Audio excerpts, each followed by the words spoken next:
kiddos, it's Caitlin, and we are going to learn today about how friends forgive one another.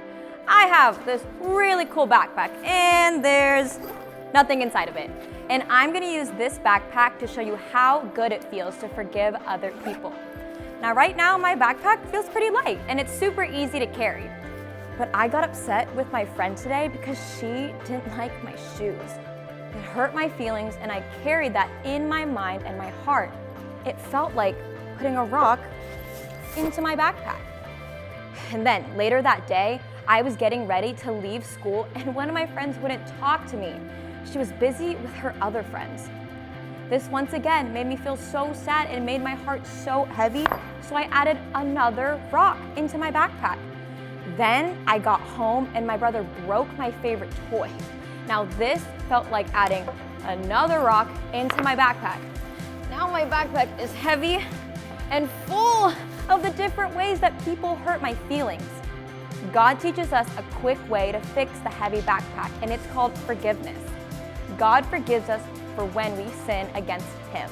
He wants us to forgive the people around us. When I forgive my friend that didn't like my shoes, I can take a rock right out of my backpack. I can also forgive my friend who didn't talk to me and my brother who broke my toy. Wow, look at that. I'm not carrying around a heavy backpack anymore. I'm letting go of all the things that were left heavy on my heart. Be quick to forgive, to show kindness to others, and to protect your heart. Colossians 3:13 says, "Put up with one another. Forgive one another if you are holding something against someone. Forgive, just as the Lord forgave you." The last part of the verse is so important. God has forgiven us. He has shown us how to be kind to those who might hurt you. He calls us to forgive too. Let's sing and dance to worship Him.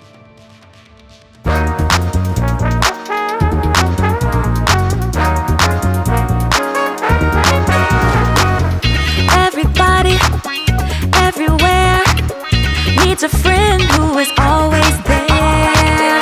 Jesus, you are the one, 'cause you showed me that you always care. When you gave your life and you rescued mine, you showed that you really do love me. So every step I take and the words I say will be filled with your love so the world can see. I wanna be the kind of friend that you are to me.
Welcome to Story Lab.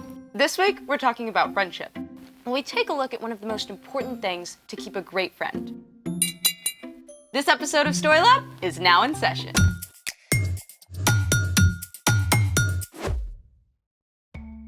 Hey, I'm Sebastian. And I'm Skylar. We're talking about friendship. And what is friendship, Sebastian?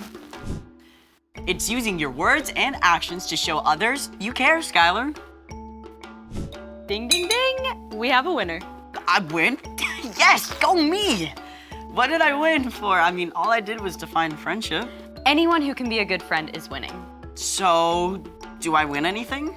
Well, I was thinking, how about you win the amazing opportunity to decide what we're doing today? Wait, I thought you were supposed to figure that out.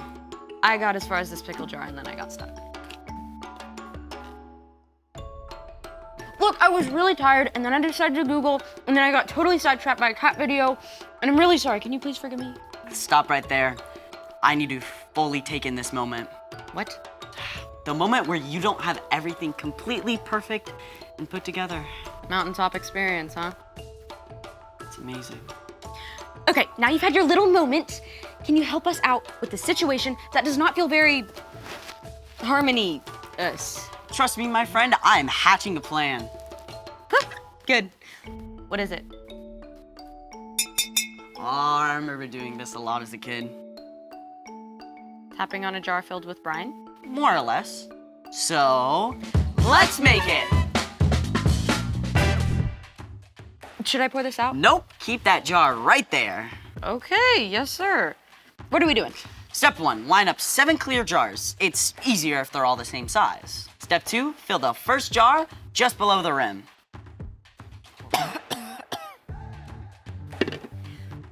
What about the others? Oops, need more water.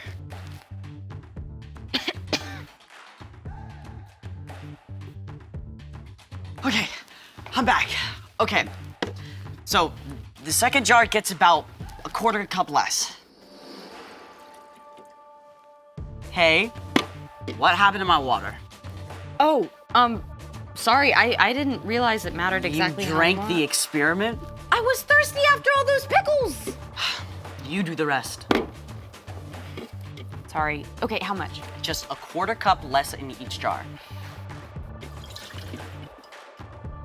I'll go get more water. Are we ready? You know, it should be possible to complete a scientific experiment without food coloring. Possible, yes. Fun, no. You don't have to add rainbow food coloring, but it can help you remember which note is which. See, we already have a green.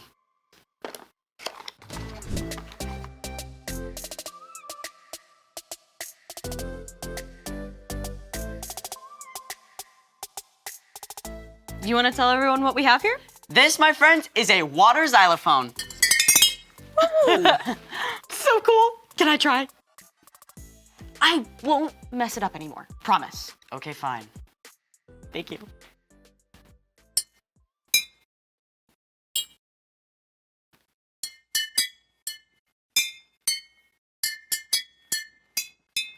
Thank you. Wait, it's your birthday? In like 7 months. You play something.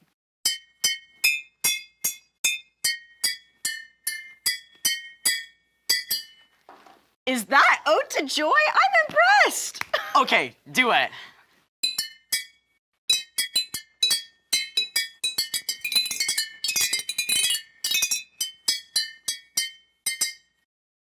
I'm not sure if that was harmony. But it was fun. Does that mean you forgive me for messing things up? Yeah, I guess. Which reminds me, it's time for... The story before the story. Today, we're in the book of Colossians. Colossians is one of 21 letters in the New Testament, written by the leaders of the early church to new Jesus followers. The apostles wanted everyone to know about the radical new way Jesus wants us to live. In the Roman Empire, people like women, children, poor people, and enslaved people were viewed as worthless, with no hope of something better. But within the church, All people were viewed as equal because the believers knew that God loves everyone. but the Apostle Paul heard that some false teachers were spreading lies about who Jesus is and what it means to follow him. So Paul wrote a special letter to set the record straight. Which is where our story starts. Take it away. Hey everyone, I'm Padma.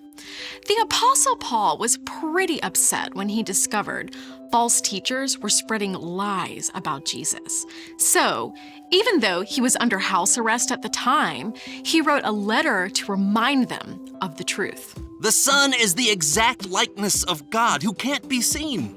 The Son is first, and he is over all creation. Paul made it clear Jesus shares God's power, and that it's only through following Jesus that we can live a life pleasing to God. Toward the end of the letter, Paul got down to the nitty-gritty of what that looks like. Put up with one another. Forgive one another if you are holding something against someone. Forgive, just as the Lord forgave you. Short and sweet, huh? But wow, there's a lot packed inside. First off, put up with one another. That means treating each other with kindness, even if your friend doesn't agree with you about everything. Let's be real. People are gonna do and say things that bug you, even your friends. If you turn your back on everyone that annoys you, you're gonna be awfully lonely. Now, let's take a look at the second part of the verse. Forgive one another if you're holding something against someone. Okay, let's say you're in PE class and your friend picked someone else for the team when you thought they should have picked you. At first, it just bugs you a little, like a pebble that got stuck in your shoe. But after you think about it for a little, what your friend did seems to get bigger and heavier until it's like a giant weight that you're carrying. As long as you keep thinking about it and holding on to that weight, it will get between you and your friend. In fact, if you don't let it go, you may lose your friend altogether. Not only that, but holding on to this heavy weight takes up all your energy for doing other things too. Thankfully, God made a way for us to let go of whatever we're holding against our friends or anyone else. Paul wrote in his letter to the Romans, "But here is how God has shown his love for us. While we were still sinners, Christ died for us." God did not wait for us to get our act together before coming to rescue us. Instead, Jesus chose to give up his life for us while we were still a mess. God moved first to make a way for us to be forgiven. And because of that, we don't need to demand that someone else get it right before we choose to forgive. When you choose to forgive, it's like you're letting go of that huge, heavy weight, and there's a much better chance that your friendship can be repaired. Now, forgiving a friend does not mean that what they did was okay or that you have to let them keep hurting you. It simply means that you're leaving room for God to make things right. You don't have to carry around that heavy weight anymore. When you choose to forgive your friends, you may find that they're more ready to forgive you too. Let's see our verse all together again. Put up with one another. Forgive one another if you're holding something against someone. Forgive just as the Lord forgave you. Paul went on to write, "Let the peace of Christ rule in your hearts. As parts of one body, you were appointed to live in peace." We can only live in true peace and friendship with others when we make the choice to let go and forgive. The end. Wow, that's a hard one. Yeah, I mean, I hardly ever feel like forgiving. It's easier to keep focusing on how someone has wronged me. That's right. Forgiveness has to be a choice. So, what's our part in the story? Paul wanted the Colossians to see just how important Jesus is. And when you're following Jesus, it becomes easier to show love to others. Like through forgiveness. Exactly. And it's often the people we're closest to and love most that hurt us, even if they don't mean to. People like our friends and family. One of the best ways to maintain your relationship is to be quick to forgive. Like if you feel like one of your friends is ignoring you, you can forgive. If a friend says something hurtful to you, you can forgive. If your friend crashed your new bike, you can forgive. Exactly. You should never let someone keep hurting you, but in many cases, forgiveness can be the glue that helps friends stick together. All you have to do is let it go, let it go. If your friends start singing overdone musical numbers, you can forgive. I think you've got it. See you next time. Bye. So here's the thing. Friends forgive one another. Thanks for forgiving me and for figuring out our experiment. Anytime. No! We're supposed to put up with each other, right? I'm not sure that includes Baby Shark. Thanks for joining us in the Story Lab. See you next time. No Baby Shark. I just don't understand how it happened. No, seriously, just explain it again. I was playing my kazoo, all right? And I don't know, I just...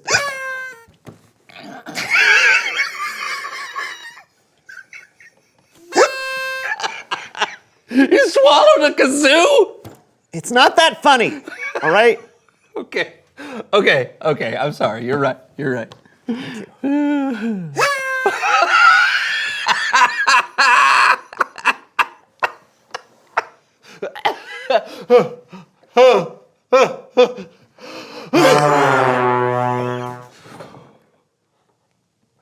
Did you? Never mind.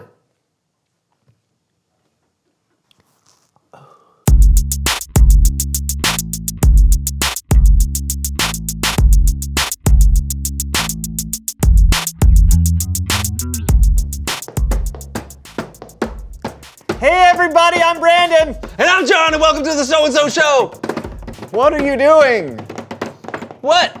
I'm just Why- playing some music. I Oh, love having musical instruments everywhere. I would hardly call the desk a musical instrument, but that's okay. If you don't think this is a musical instrument, then what counts as one? Only flutes and pianos? Yeah. Anything can be an instrument. Look. That's really unpleasant. You know, one of our dear friends is an expert at an instrument that doesn't count as an instrument, so I'll show you. Please welcome someone who knows stuff. You, Ray?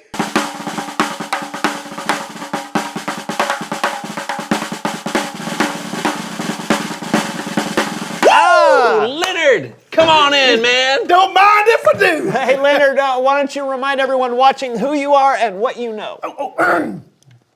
My name is Leonard Fortescue, and I am a professional metal detectorist. And this here is Camilla, my trusty metal detector. Yes. That's why I brought you on today, Leonard. So when Camilla detects metal, she makes a noise, right? The kids scream when they find candy. Hot dogs and ice cream, of course they do. So in a way, it's like Camilla is a musical instrument, and together you make music. No. I am metal detecting, and she is a metal detector. Yes, but when she And she has never let me down, unlike some people I know. Wait, who let you down? Yeah, was that person in this? It's not in this room, is it? Of course not. Can't even be in the same room with her anymore. Best friends? Yeah, right. You want to talk about it? No. Okay. It's her. Oh, your friend who let you down? Ex-best friend. Yeah, she keeps following me around, trying to make me talk to her. Oh. Well, seems like talking it out would be a good idea. Yeah. Please welcome someone who knows Leonard.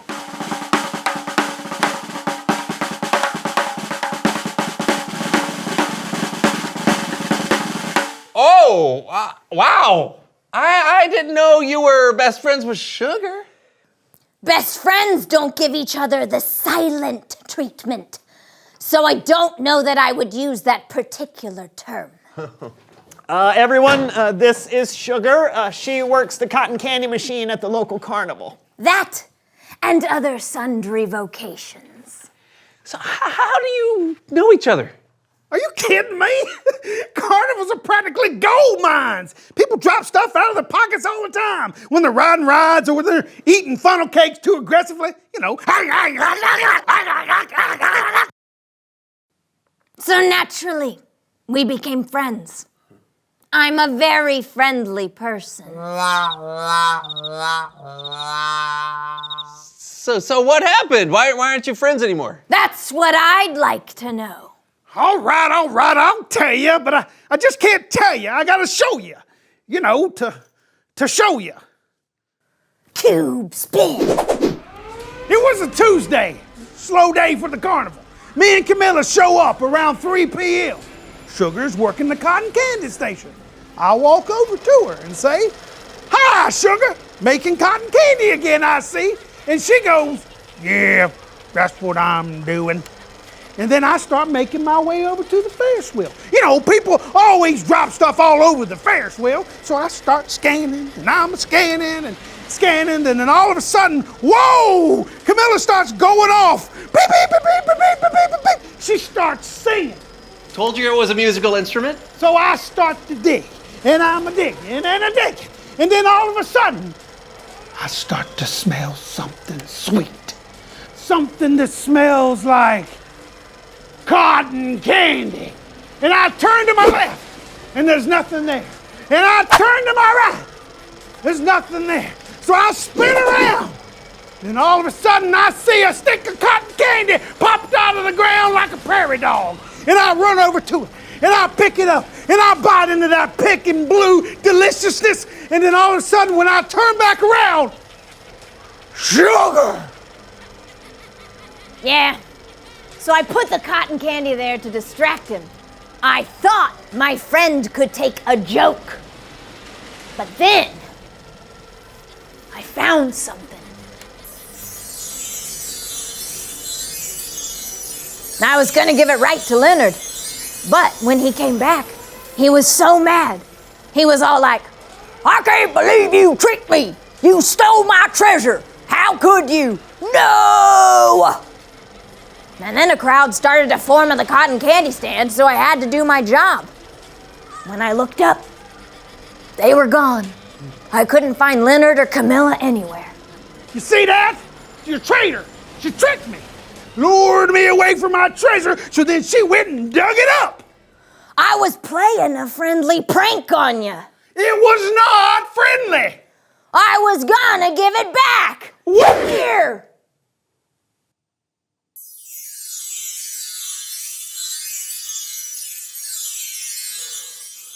This may be the most valuable piece of treasure I've ever found. And you stole it from me. That's not what friends do. You gave me the silent treatment. That's not exactly friendly either.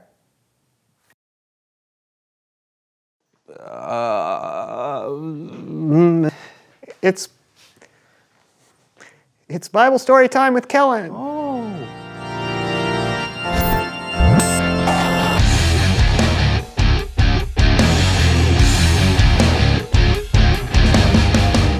Hey everybody! Hey, Kellen. Having a little friendship trouble today, I see. Yeah, it's not fun to be hurt by one of your close friends. But I think there's a way to fix this. And here to help show us how are a couple of my friends, Becky and Bathilda. Today we're looking at something the Apostle Paul wrote in a letter to the Colossians. He wrote, "Put up with one another. Forgive one another if you are holding something against someone. Forgive just as the Lord forgave you." Now, forgiveness is super important. So let's go over to Becky and Bathilda and see how they handle living out what Paul wrote. What is this?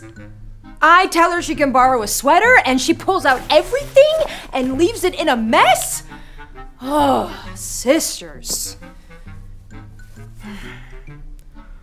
Oh no. Oh no! She did not tear a hole in my sweater and not even tell me! Ah! Bianca! You're gonna pay for this! Oh, my older sister is the worst! I know that eventually I'll have to forgive her.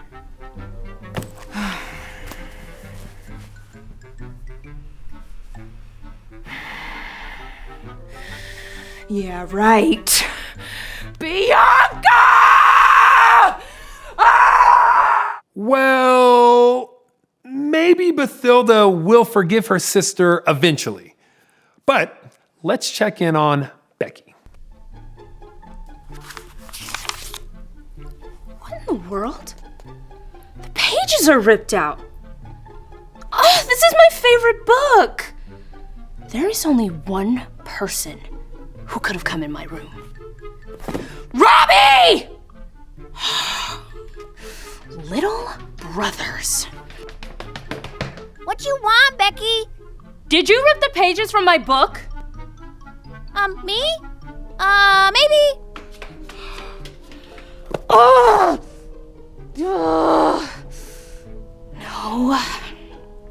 No, I'm just gonna do something mean because I'm hurt.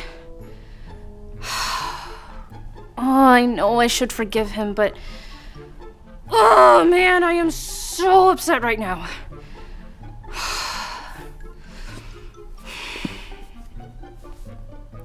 God, I am really upset. I need your help to forgive my brother and not to hold this against him. Okay. Robbie, can we talk for a sec? That went a lot better. Becky was super hurt by her brother ruining her book, and that is totally understandable. I would be hurt too. But instead of acting out her anger in the moment, she took time to calm down and ask God to help her forgive him before going to talk to her brother. I bet the conversations that Becky and Bathilda each had with their siblings and how long it took for them to forgive went very differently. Now, let's see how our friends handle a situation with each other.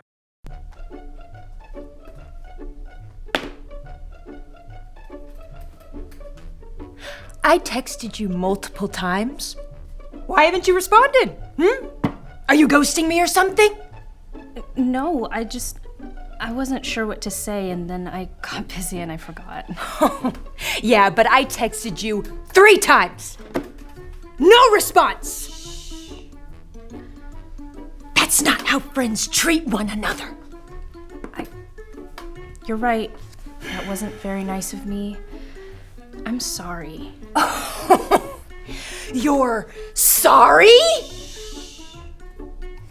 You know what? I'm gonna see how you like the silent treatment.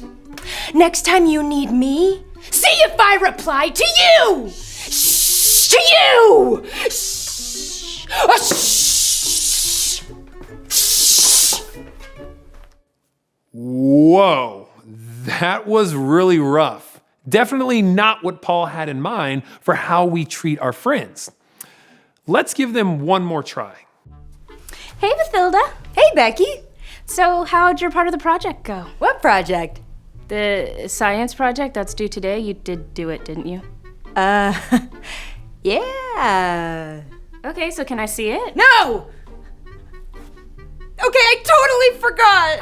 Bathilda, we could fail. That was half the project. I worked so hard on my part. I'm sorry. We still have that language arts project. We could partner up again. I'll make it up to you. Yeah, how am I supposed to trust you now? I promise I won't forget again. I'm so sorry. Okay. Listen. I suppose that everyone deserves a second chance, so I will forgive you. Oh, thank you so much. Oh, you're the best, Becky. You know, maybe we could work on some science extra credit. Totally.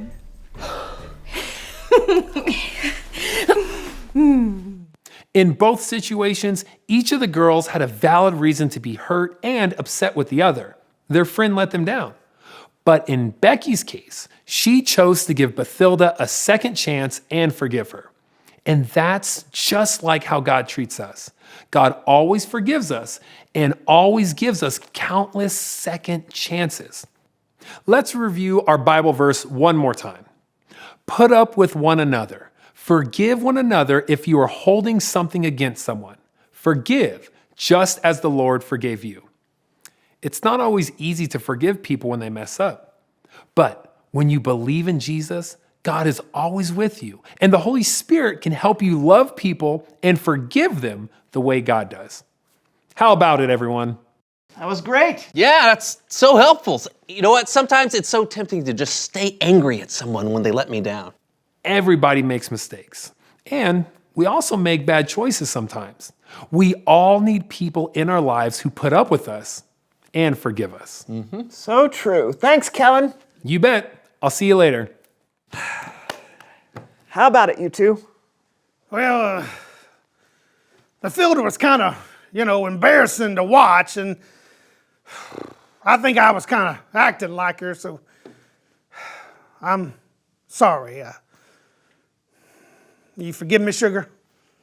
Of course I forgive you, Leonard. You can't get rid of me that easily. Oh. I'm sorry I played a trick on you. Friends? The geese paint the sidewalk at the park green?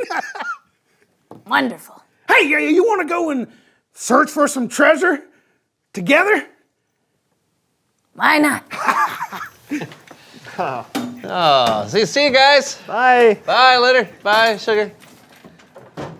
I just love a happy ending. Yeah, I'm so glad they forgave each other. You know what? Forgiveness is so important. Oh! What? Reveal the question. Yes, why is forgiveness important? We saw some really good examples today. Yeah, like forgiveness can help friends stay friends, even if one of them messes up. Yeah, and forgiveness helps you not be angry for too long. Yeah, basically, it's super important. But now it's your turn to talk about why that is. Yeah, think about it, share it with each other, and we'll see you next time. I'm Brandon. I'm John. And this was the So-and-So Show. The So-and-So Show. No, I liked it better the other way. The so-and-so. Yeah. That's very funny. Did you swallow anything else? Yes. Wow. Let them figure that out. She kept picking up this loud something, and I realized it was the gold coming out of Byron's mouth. It was in his teeth. Oh, wait a minute. Oh, picking up something. Oh, I'm picking up something. What's this? Oh, look at that. It's a ringy thingy. This is the ring. bolt. No, it's a ringy zingy because of the ring. There, see, look. If you put this into anything solid and you turn it clockwise, it can pick up any amount of weight. Anything at all. It's amazing. It's probably worth about $7.50 on the open market. Oh, well, I'll let you have it. Oh, you sure? Yeah. All right. Thank you. This is one of the most important lessons we can learn. Remember, friends forgive one another. See you next week.